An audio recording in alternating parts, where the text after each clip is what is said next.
జాగ్రత్తగా గమనించినప్పుడరా ప్రతి సమస్యకు పరిష్కారం ఉంటుంది ఉండదా?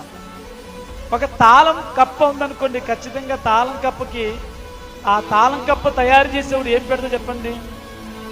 తాళం పెడతాడు, అవునా కదా? ప్రతిదానికి సమస్యకి పరిష్కారం అంటే ఈ లోకంలో ఏదీ లేదు.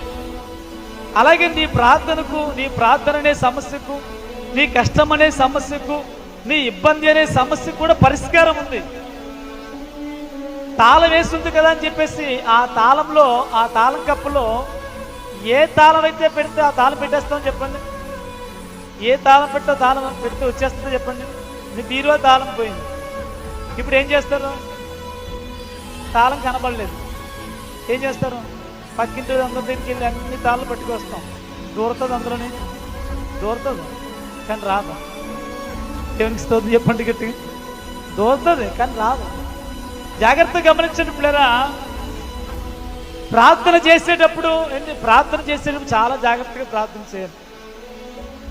చాలాసార్లు మనం ఇక్కడ